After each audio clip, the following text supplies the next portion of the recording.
तो एवरीवन, मैं Ravinder applied mechanics के इस वीडियो लेक्चर में इस मशीन की स्टडी करते हैं जिसका नाम है बर्म तथा बर्म पहिया, बर्म एंड बर्म व्हील। ठीक है, तो बर्म एंड बर्म व्हील का यूज हम किसी हैवी लोड को उठाने के लिए करते हैं। तो यहाँ पर हम देख लेते हैं इसके कि बर्म क्या होता है और बर्म व्हील क्या है और इसकी वर्किंग प्रिंसिपल को। तो यहाँ पर बर्म जो है वो बर्म, ये आपका यहाँ पर दिखाया हुआ है। बर्म एक स्क्रू होता है, ठीक है, एक छड़ होती है और उस पर चूड़ी कटी हुई होती है जिसको हम बर्म कहते हैं। इसके साथ एक हैंडल अटैच होता है, ठीक है। इस हैंडल पर हम प्रयास लगाते हैं, ठीक। तो यहाँ पर बताया आपको कि बर्म क्या है। बर्म एक स्क्रू होता है, साधारण एक छड़ होती है जिस पर चूड़ियाँ कटी होती हैं ये, और इसके साथ एक हैंडल अटैच होता है जिस पर हम प्रयास लगाते हैं, ठीक है। तो इसी के साथ अब यहाँ पर हम देख लेते हैं बर्म पहिया क्या होता है, बर्म व्हील। तो बर्म व्हील आपको यहाँ पर ये दिखाया गया है।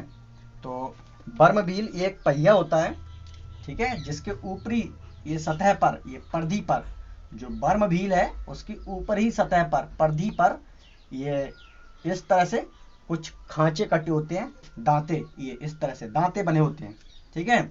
और इस वर्म व्हील के अक्ष पर, ये एक्सिस है, इस पर एक सिलेंडर अटैच होता है। ये आपको यहाँ पर दिखाया आर रेडियस का एक सिलेंडर, ठीक है। इस सिलेंडर पर किसी रस्सी को लपेट कर, ठीक है, किसी रस्सी को लपेटा जाता है और उसके एक एंड पर जिस भार को उठाना होता है उसको हम यहाँ पर अटैच कर देते हैं, ठीक है। तो इसकी वर्किंग किस तरह से होती है आपको यहाँ बता दें कि जो बर्म है और बर्म व्हील दोनों एक दूसरे के साथ अटैच रहते हैं जैसा कि चित्र में दिखाया गया है। तो इसकी वर्किंग क्या है कि जिस लोड को हमें उठाना होता है, ठीक है, उस लोड को इस वर्म व्हील के अक्ष पर जो सिलेंडर अटैच होता है उस पर रस्सी को लपेटकर यहाँ पर इस बेट को लटका देते हैं, ठीक है। अब इस बेट को उठाने के लिए इस वर्म के साथ जो हैंडल लगा हुआ है, इस बर्म के साथ जो हैंडल लगा हुआ है उस हैंडल पर प्रयास लगाते हैं।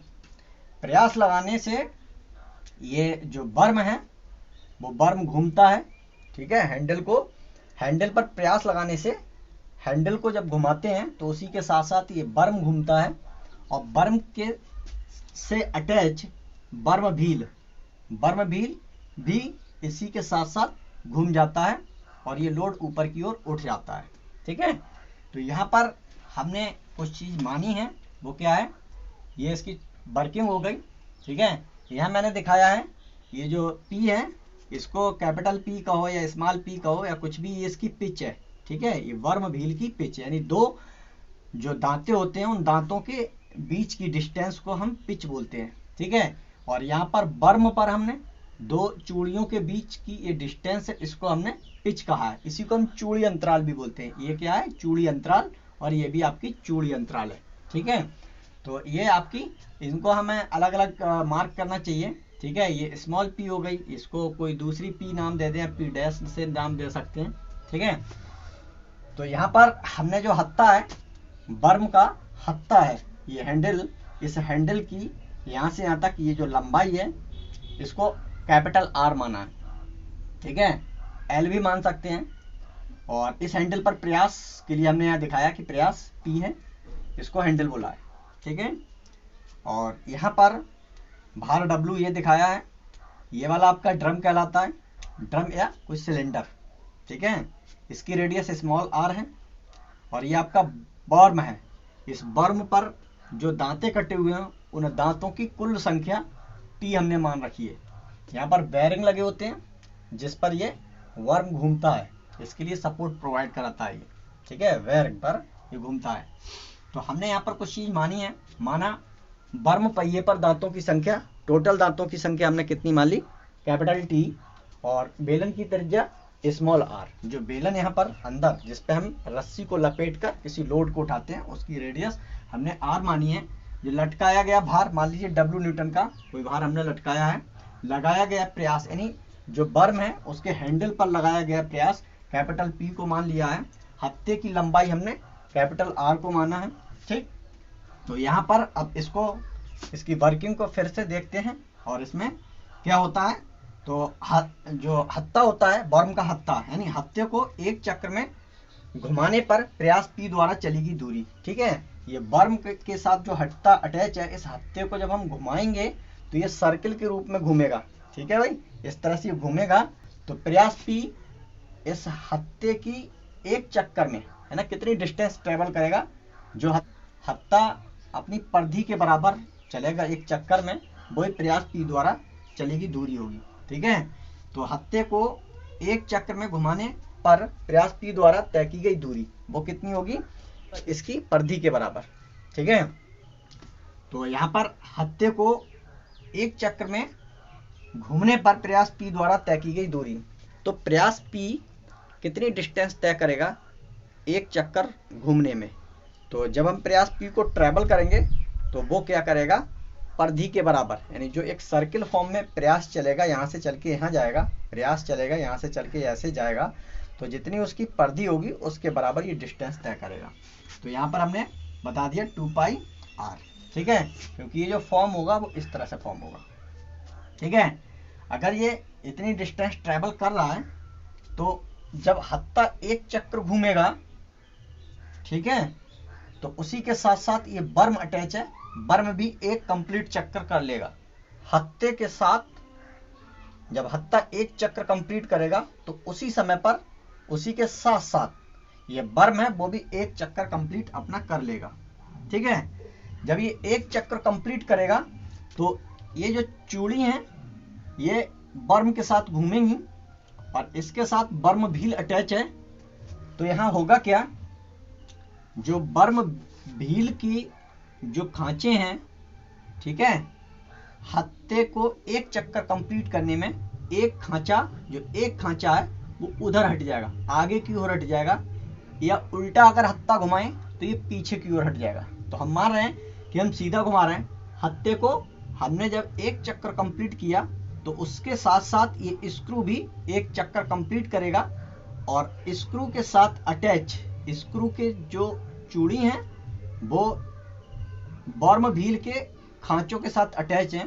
तो एक चक्कर कंप्लीट करने में ये बर्म भील का एक खांचा, ठीक है, आगे बढ़ जाएगा।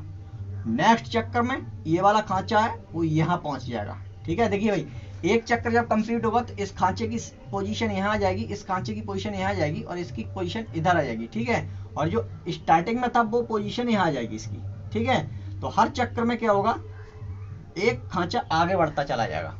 ठीक है, तो एक खांचा ही चल पाएगा बर्म के एक कंप्लीट चक्र में, बर्म भील का एक खांचा आगे चल जाएगा, आगे चला जाएगा। तो हम यहाँ पर समझ में आ गया होगा कि वर्म जब हम चलता है, बर्म के हत्ते पर प्रयास लगाते हैं और एक चक्र कंप्लीट करते हैं, तो बर्म के हत्ते के साथ साथ बर्म भी एक कंप्लीट चक्र पूरा कर लेता है। तो बर्म की चूड़ियों में वर्म व्हील के खांचे फंसे हुए हैं, तो वो खांचा कितना चल पाएगा, एक खांचा आगे बढ़ जाता है एक चक्कर कंप्लीट करने में। तो मैंने यहाँ लिख रखा है एक चक्र में बर्म की चूड़ी, ठीक है, बर्म की चूड़ी वर्म पहिए के एक ही दांते को आगे या पीछे हटाएगी। ठीक है, आगे हटाएगी, जब हम ऐसे चलाएंगे तो आगे हटेगी खांचा और पीछे हटाएंगे तो एक खांचा पीछे हट जाएगा, तो हम आगे हटेगा। अतः बर्म के एक चक्र में बर्म पहिए के चक्र 1/T हो जाएंगे। यहाँ पर आपको ये समझना है। ठीक है, बर्म के एक चक्र में जो बर्म है वो एक चक्र कंप्लीट करता है, तो उसमें बर्म व्हील के चक्र 1/T हो जाएंगे, क्योंकि बर्म के जो परिधि है, वर्म व्हील के परिधि पर टोटल खांचों की संख्या कितनी है, T। ठीक है, और हम एक चक्र अगर लगा रहे हैं तो उसमें एक ही खांचा आगे बढ़ पा रहा है, तो बर्म व्हील कितनी डिस्टेंस तय करेगा, कितना आगे बढ़ेगा, वो 1/T। ठीक है, तो बर्म व्हील, यहाँ पर आपको बहुत समझने की जरूरत है कि वर्म के एक चक्र में बर्म पहिए के चक्र, है ना, तो बर्म पहिए के चक्र कितने होंगे, 1/T, क्योंकि बर्म व्हील के परिधि पर टोटल खांचों की संख्या T है और बर्म एक चक्र में केवल एक ही खांचे को हटा पा रहा है, तो बर्म व्हील कितना चल पाएगा, 1/T के बराबर। ठीक है, तो यहाँ पर ये वर्म अगर 1/t चलता है तो हम इसका वेलोसिटी रेशियो निकाल सकते हैं। तो यहाँ पर हम ध्यान देंगे कि जो वर्म है, वर्म घूम रहा है तो उसी के साथ साथ ये ड्रम भी घूमेगा, है ना, ड्रम भी घूमेगा। तो जब एक स्क्रू का चक्र पूरा होगा, यानी जो स्क्रू है ना, वर्म है, वर्म के पहिए पर एक चक्र कंप्लीट करते हैं, तो उस एक चक्र कंप्लीट करने में वर्म व्हील का एक खांचा खिसक जाता है। तो एक खांचा जब खिसकेगा तो वर्म पहिया 1/t डिस्टेंस ट्रेवल करेगा, क्योंकि इस पर टोटल दांतों की संख्या t है। और इसी के साथ साथ अटैच, इस पर जो ड्रम अटैच है, इसकी अक्ष पर, वर्म व्हील की अक्ष पर ड्रम अटैच है, वो भी इसी के साथ घूमेगा। लेकिन कितना घूमेगा, वो घूम पाएगा अपनी रेडियस का, मतलब अपनी परिधि का, है ना, ड्रम कितना घूम पाएगा, अपनी परिधि का 1/t भाग, है ना। तो यहाँ पर हम कह सकते हैं वर्म पहिए के 1/t चक्र में भार W द्वारा तय की गई दूरी। तो भार W कितनी दूरी तय करेगा, ड्रम पर लिपटी डोरी, जितनी ड्रम पर डोरी लिपट जाएगी उतना ही W वेट ऊपर को दूरी तय कर पाएगा।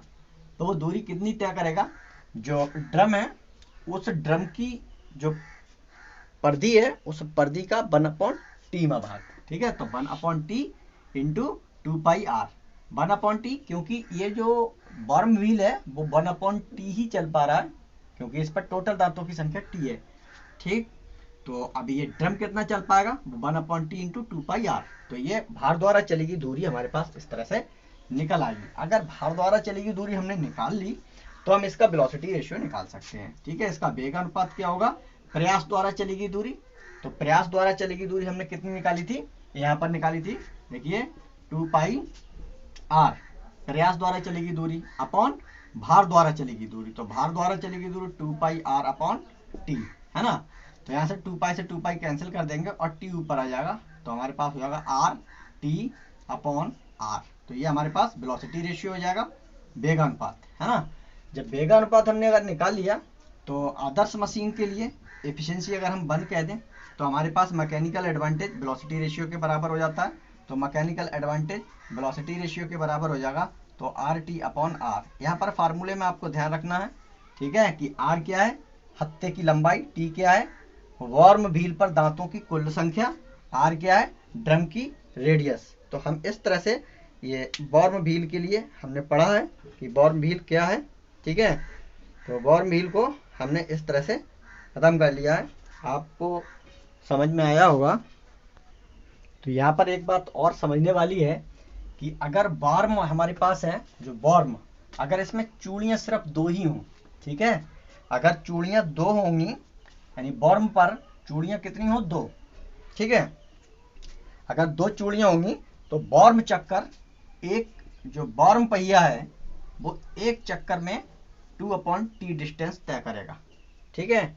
अगर वर्म हमारे पास, वर्म पर चूड़ियाँ 2 ही हों तो हमारे पास जो वर्म है, वर्म व्हील, ठीक है, वो एक चक्र में 2/t चक्कर लगाएगा, ठीक है। और अगर वर्म पर चूड़ियाँ 3 हैं तो वर्म व्हील एक कंप्लीट चक्र में, है ना, वर्म के एक कंप्लीट चक्र में वर्म व्हील 3/t डिस्टेंस तय करेगा। अगर 4 हमारे पास चूड़ियाँ हैं वर्म पर, तो worm wheel 4/t distance worm के एक कंप्लीट चक्र में तय करेगा। और अगर यहाँ पर n चक्र हैं, मतलब n चूड़ियाँ हैं इस वर्म पर, तो ये n/t डिस्टेंस तय करेगा, ठीक है।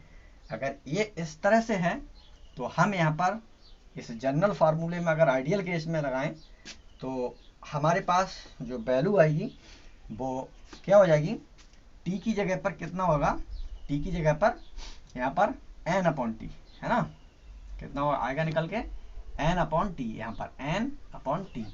तो n हमारे पास कहाँ जाएगा, ऊपर आ जाएगा, यानी r के मल्टीप्लाई में, स्मॉल r के मल्टीप्लाई में क्या आ जाएगा, n। तो यहाँ n आ जाएगा, यहाँ n आ जाएगा, यहाँ n आ जाएगा। तो हम ये, यानी हमारे पास ये फार्मूला बन के तैयार हो जाएगा कि अगर वर्म पर चूड़ियों की संख्या अगर n हो और वर्म व्हील पर दांतों की संख्या t हो, तब वर्म के एक कंप्लीट चक्र में जो रिलेशन निकल के आएगा वो ये आएगा। ठीक है, अगले वीडियो लेक्चर में हम इसके न्यूमेरिकल देखते हैं। Thank you.